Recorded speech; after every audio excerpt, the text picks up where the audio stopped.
हमारे इस YouTube channel के सेगमेंट फास्ट न्यूज में आप तमाम का इस्तकबाल है। इस वीडियो में आप देख सकते हैं कम मिनटों में बहुत ज्यादा खबरें। तो आइए शुरू करते हैं वीडियो को और देखते हैं आज की ताजा तरीन खबरें। जगत्याल के करीब खौफनाक सड़क हादसा, खातून सब इंस्पेक्टर हलाक। तेलंगाना के जगत्याल जिले में पेश आए एक खौफनाक सड़क हादसे में एक खातून सब इंस्पेक्टर की मौत वाक़ हो गई। सब इंस्पेक्टर श्वेता, जो DCRB जगत्याल में खिदमत अंजाम दे रही थी, अपनी कार में गोलापल्ली से जगत्याल की तरफ आ रही थी। चिलवाको रोड के करीब इनकी गाड़ी अचानक सामने से आने वाली बाइक से बचने की कोशिश में एक दरख्त से टकरा गई। हादसा इतना शदीद था कि SI श्वेता और बाइक पर सवार एक और शख्स मौके पर ही हलाक हो गए। हादसे की इत्तला मिलते ही पुलिस और मुकामी अफराद जाए वक़ू पर पहुंचे। लाशों को पोस्टमार्टम के लिए जगत्याल के सरकारी अस्पताल मुंतकिल कर दिया। हादसे की असल वजह जानने के लिए तहकीकात जारी है।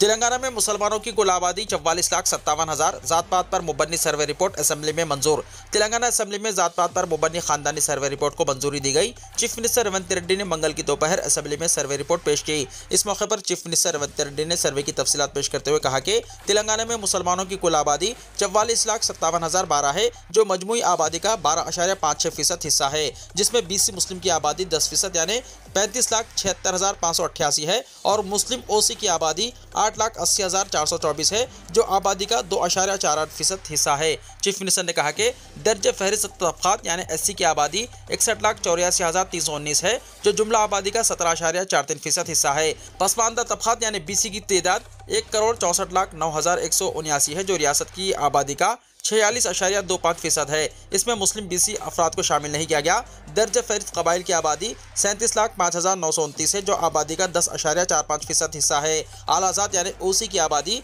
56,01,539 है, जो रियासत की आबादी का 15.79% हिस्सा है। चीफ मिनिस्टर ने कहा कि सर्वे के दौरान रियासत के हर एक घर पर स्टिकर लगाया गया। हर एनुमरेटर से रोजाना 10 से ज्यादा मकानात का सर्वे नहीं करवाया गया। 76,000 डेटा एंट्री ऑपरेटर्स की खिदमत हासिल करते हुए 36 दिन के अंदर तमाम खानदानों की तफसीलात कंप्यूटराइज की गई। पसमानदा तबकात की सही आबादी का पता चलाने में नाकामी, हुकूमत पर BRS के रुकन असम्बली KTR का इल्ज़ाम। BRS के रुकन असम्बली तारक रामाराव ने कहा कि कांग्रेस हुकूमत 50 दिन तक सर्वे मुनक्किद करते हुए पसमानदा तबकात की सही आबादी का पता चलाने में नाकाम साबित हुई है, जबकि BRS हुकूमत ने सिर्फ एक दिन में ही रियासत भर में जामे घर घर सर्वे करवाया था, जिसमें रियासत के 3,68,00,000 अफराद ने अपनी तफसीलात पेश की थी। BRS के जामे घर घर सर्वे में पसमानदा तबकात की आबादी 51% सामने आई थी, जबकि 10% मुस्लिम BC आबादी को मिलाकर मजमूई तौर पर पसमानदा तबकात की आबादी 61% थी। कांग्रेस के ताज़ा सर्वे में पसमानदा तबकात की आबादी घटकर 56% हो गई, जो ताज्जुब की बात है। रियासती असेंबली में जात पात पर मुबन्नी सर्वे रिपोर्ट की पेशकशी के बाद मुबाहिस में हिस्सा लेते हुए BRS के रुकन असेंबली तारक रामाराव ने कहा कि पसमानदा तबकात की आबादी में इजाफा होने की बजाय आबादी कम बताई गई है, जिससे ये वाज़ेह होता है कि इस सर्वे में काफ़ी गलतियाँ हैं।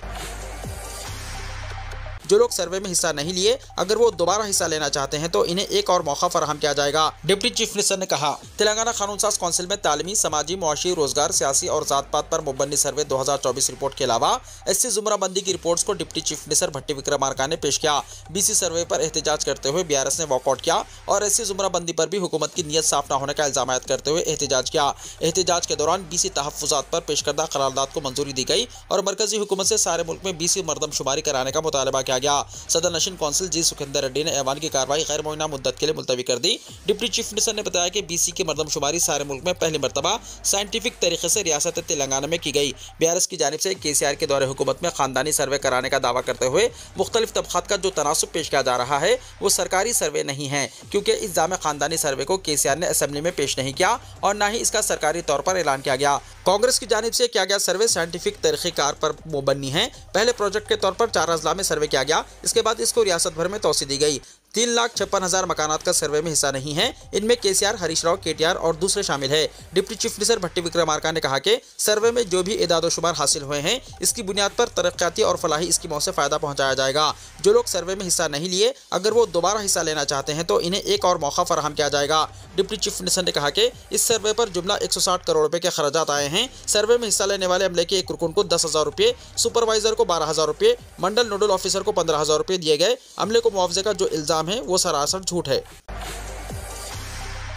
हैदराबाद में नर्सरी मेले का इख्तिताम। फितरत से मोहब्बत करने वालों को मुतासिर करने वाला 17वां नर्सरी मेला अख्ताम को पहुंचा।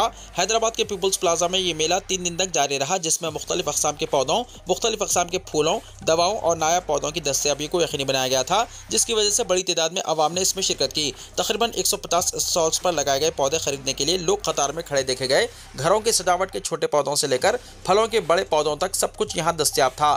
शहरियों का कहना था कि ये मेला उन लोगों के लिए बेहतरीन मौका है जो टेरेस गार्डन शुरू करना चाहते हैं। तेलंगाना में पार्टी तब्दील करने वाले 10 अरकान असेंबली को असेंबली के सेक्रेटरी की नोटिस। तेलंगाना में पार्टी बदलने वाले एमएलएस के मामले में एक अहम पेशरफ्त हुई है। बीआरएस से मुंतखब होकर कांग्रेस में शामिल होने वाले 10 एमएलएस को आज तेलंगाना असेंबली के सेक्रेटरी की जानिब से नोटिस जारी की गई है। नोटिस में इनसे पूछा गया है कि उन्होंने पार्टी क्यों बदली, क्या वो पार्टी मुखालिफ सरगर्मियों में मुलव्विस है। इन्हें तहरीरी तौर पर जवाब देने की हिदायत दी गई है। बीआरएस ने इन एमएलएस की नाअहली के लिए सुप्रीम कोर्ट में दरख्वास्त दायर की है। पार्टी बदलने वाले एमएलएस में दानम नागेंदर, टी वेंकटराव, काडम श्री हरि के खिलाफ सबसे पहले बीआरएस एमएलए पाडी कौशिक रेड्डी ने दरख्वास्त दी थी। बाद में बीआरएस के कायदीन पोचाराम श्रीनिवास रेड्डी, बांडला कृष्णा मोहन रेड्डी, काले यादయ్య, टी प्रकाश गौड़, आर.के. पूडी गांधी, गुडम महिपाल रेड्डी और एम संजय कुमार के खिलाफ भी नाअहली की दरख्वास्त दायर की गई। बीआरएस के वर्किंग सदर ने तेलंगाना असेंबली स्पीकर पर इल्जाम लगाया है कि वो इन दरख्वास्तों पर फैसला लेने में ताखिर कर रहे हैं, जिस पर सुप्रीम कोर्ट ने पीर को इस केस की समाअत करते हुए असेंबली के सेक्रेटरी को हिदायत दी थी कि वो पार्टी तब्दील करने वाले एमएलएस को नोटिस जारी करते हुए इनसे वजाहत तलब करें। नागर कर्नूल में इन्हदामी कार्रवाई, एहतजाज से कशीदगी। नागर कर्नूल जिले में इन्हदामी कार्रवाई के दौरान एहतजाज से कशीदगी फैल गई। जिले के चिरागुंडा में रेवेन्यू हुक्काम ने बाईपास की तामीर के लिए जडचल्ला कोदाड़ कौमी शाहराह को ब्लॉक करने वाले मकानात को मुनहदम करने की कोशिश की। हुक्काम ने 400 से ज़्यादा अफराद की मौजूदगी में 29 मकानात को मुनहदम कर दिया। इस मौके पर मुतासरा खानदानों ने एहतजाज किया। मुतासरीन ने तशवीश का इजहार करते हुए कहा कि बाईपास गाँव के बीच से लिया जा रहा है और इत्तला के बगैर मकानात को मुनहदम किया गया। रेवेन्यू हुक्काम ने कहा कि उन्होंने एक जियो जारी किया है और इन्हदाम का काम शुरू कर दिया है। रमज़ानुल मुबारक के पेश नज़र Telangana SSC pre final exams की टाइमिंग्स में तब्दीली की गई। रमज़ान के पेश नज़र डायरेक्टोरेट ऑफ स्कूल एजुकेशन ने Telangana SSC pre final exams की टाइमिंग्स में तरमीम की है। इससे पहले एग्जाम का वक्त दोपहर 1:15 बजे से 4:15 बजे तक था। अब इसमें 1 घंटे की तब्दीली की गई है। Telangana SSC pre final exams का नया वक्त पीर को जारी करदा नए नोटिफिकेशन के मुताबिक नए टाइमिंग्स दोपहर 12:15 बजे से 3:15 बजे तक होंगे। हैदराबाद इंस्टीट्यूट ऑफ एक्सीलेंस ताहम फिजिकल साइंस और बायोलॉजिकल साइंस के पर्चों के एग्जाम्स दोपहर 1:45 पर खत्म होंगे। वक्त में तब्दीली के पेश नज़र एसएससी तलबा को दोपहर 12:15 बजे से पहले मिड डे मील फराहम किया जाएगा। ये एग्जाम 6 मार्च से 15 मार्च तक मुनक्किद होने वाले हैं। Telangana SSC pre final exams का शेड्यूल कुछ इस तरह है, जिनके औकात रमज़ान के पेश नज़र तब्दील किए गए हैं। फर्स्ट लैंग्वेज 6 मार्च, सेकेंड लैंग्वेज 7 मार्च, थर्ड लैंग्वेज 10 मार्च, मैथ्स 11 मार्च, फिजिकल साइंस 12 मार्च, हयातियाती साइंस 13 मार्च, समाजी उलूम यानी social studies 15 March. Board of secondary education ने तेलंगाना एसएससी फाइनल एग्जाम के शेड्यूल का भी ऐलान कर दिया है। ये 21 मार्च से 4 अप्रैल तक मुनक्किद होना है। MBA और MCA में एडमिशन्स के शेड्यूल का ऐलान। MBA और MCA प्रोग्रामों में एडमिशन के लिए Telangana integrated common entrance test यानी TGI-सेट 2025 का 6 मार्च को नोटिफिकेशन जारी किया जाएगा। महात्मा गांधी यूनिवर्सिटी नलगुंडा ने जो ये टेस्ट मुनक्किद कर रही है, एडमिशन्स के लिए शेड्यूल जारी किया है। 10 मार्च से ऑनलाइन दरख्वास्तें दाखिल की जा सकती हैं। लेट फीस के बगैर ऑनलाइन दरख्वास्तों की आखिरी तारीख 3 मई मुकर्रर की गई है। जनरल उम्मीदवारों के लिए दरख्वास्त फीस 750 रुपये, SC ST और माजूर तलबा के लिए ये फीस 550 रुपये रहेगी। कंप्यूटर से मरबूत ये टेस्ट 8 और 9 जून को 10 बजे दिन था, 12:30 बजे दिन और फिर 2:30 बजे दिन था, 5 बजे शाम मुनक्किद किया जाएगा। उर्दू को दूसरी सरकारी ज़बान का दर्जा देने के लिए स्पीकर असेंबली और कलेक्टर विकाराबाद से मुलाकात। समाजी कारकुन मोहम्मद हाशिम हुसैन की क़यादत में शिवा रेड्डी पेट विकाराबाद से ताल्लुक़ रखने वाले एक बड़े वफ्द ने तेलंगाना कानून साज असेंबली के स्पीकर मिस्टर कोडम प्रसाद कुमार और कलेक्टर विकाराबाद से मुलाकात की। इस मुलाकात में मुख्तलिफ मसाइल पर नुमाइंदगी की गई, जिनमें उर्दू को दूसरी सरकारी ज़बान का दर्जा देने, सरकारी दफातर में उर्दू साइन बोर्ड्स लगाने और मुख्तलिफ शोबों में खाली उर्दू जायदादों को पुर करने के मुतालबात शामिल थे। स्पीकर असेंबली ने वफ्द को यकीन दहानी कराई कि वो इस सिलसिले में मुतल्लिका हुक्काम को जल्द हिदायत जारी करेंगे। आंध्र प्रदेश में जात पात की मरदमशुमारी कराने वाई.एस. शर्मिला ने किया मुतालबा। आंध्र प्रदेश कांग्रेस सदर वाई.एस. शर्मिला ने तेलंगाना में कांग्रेस हुकूमत की तरफ से किए गए जात पात की मरदमशुमारी पर काबिल जिक्र तबसरा किया। उन्होंने चंद्रबाबू नायडू की ज़ेर क़यादत आंध्र प्रदेश हुकूमत पर जोर दिया कि वो रियासत में इसी तरह का जात पात का सर्वे कराए। तेलंगाना की जात पात की मरदमशुमारी को तारीखी करार देते हुए उन्होंने जोर देकर कहा कि ये पूरे मुल्क के लिए एक मॉडल के तौर पर काम कर सकता है। शर्मिला ने एक्स यानी साबिक़ा ट्विटर पर एक पोस्ट में कहा कि तेलंगाना में कांग्रेस हुकूमत की तरफ से किए गए जात पात की मरदमशुमारी एक तारीखी फैसला और कौम के लिए रहनुमाई की रोशनी है। ये मुल्क के मुस्तकबिल के लिए राहुल गांधी की दूरंदेशी का सबूत है। सर्वे से पता चला है कि तेलंगाना की आबादी 56% पसमानदा तबकात यानी BCs, 17% दर्ज फहरिस्त जाते यानी SCs और 10% दर्ज फहरिस्त कबाइल यानी STs पर मुश्तमिल है। यानी तकरीबन 90% आबादी समाजी और इक़्तिसादी तौर पर पसमानदा तबकात से ताल्लुक़ रखती है। Delhi assembly election. दिल्ली की तमाम असेंबली सीटों के लिए आज हो रही है वोटिंग। दिल्ली असेंबली की सभी 70 सीटों के लिए आज वोटिंग हो रही है। इस बार दिल्ली असेंबली इंतखाब बेहद दिलचस्प होने की उम्मीद है, क्योंकि कांग्रेस, आम आदमी पार्टी और बीजेपी तीनों ही पार्टियों ने एक दूसरे के खिलाफ खूब हमला किया है और मौजूदा इंतखाब को 3 रुखी बना दिया है। इस दरमियान इलेक्शन कमीशन ने वोटिंग के अमल को पाक और साफ बनाने की पूरी कोशिश की है। चीफ इलेक्टोरल ऑफिसर दिल्ली की तरफ से दी गई जानकारी के मुताबिक इस मरतबा 13,766 वोटिंग सेंटर्स बनाए गए हैं, जिन पर तकरीबन 1,56,00,000 वोटर्स अपने हक़ रायदही का इस्तेमाल करेंगे। दिल्ली में 83,76,000 मर्द, 72,36,000 खातून और 1,267 तीसरी जिन्स के वोटर्स हैं। इलेक्शन कमीशन ने माजूर वोटर्स के लिए 733 वोटिंग सेंटर्स कायम किए हैं। ये भी मुतल्ला किया गया है कि सभी पोलिंग मराकज़ पर बुनियादी मेडिकल किट से मुज़य्यन पैरामेडिकल स्टाफ तैनात रहेगा। बुजुर्ग वोटर्स की मदद के लिए खादिम की भी तैनाती होगी और माजूर वोटर्स को आसानियां फराहम करने के लिए इशारों की ज़बान समझने वाले माहिर भी होंगे। आज होने वाली वोटिंग से पहले दिल्ली की चीफ इलेक्टोरल ऑफिसर RL वास ने सभी वोटर्स से गुजारिश की है कि वो बड़ी तादाद में पोलिंग सेंटर्स पर पहुंचकर हक़ रायदही का इस्तेमाल करें। सऊदी अरब में पहला रोज़ा 1 मार्च को होगा। सऊदी अरब में फल के हिसाब से पहला रोज़ा किस दिन होगा, इस हवाले से सऊदी ऐवान शाही के मुशीर का अहम बयान सामने आया है। गैर मुल्की ज़राए इब्लाग के मुताबिक सऊदी ऐवान शाही के मुशीर और सऊदी उलमा बोर्ड के रुकन शेख अब्दुल्ला बिन सुलेमान अल मनी का कहना है कि फल के हिसाब से 1 मार्च बरोज़ हफ्ता को सऊदी अरब में पहला रोज़ा होगा। रिपोर्ट्स के मुताबिक सऊदी ऐवान शाही के मुशीर और सऊदी उलमा बोर्ड के रुकन शेख अब्दुल्ला बिन सुलेमान अल मनी ने बताया कि फल के हिसाब से पता चला है कि इस बार माह रमज़ान 29 दिन का होगा और 29 मार्च को आखिरी रोज़ा होगा। सऊदी अरब में इस हिसाब से ईद उल फितर 30 मार्च को होने का ख़वी इम्कान है।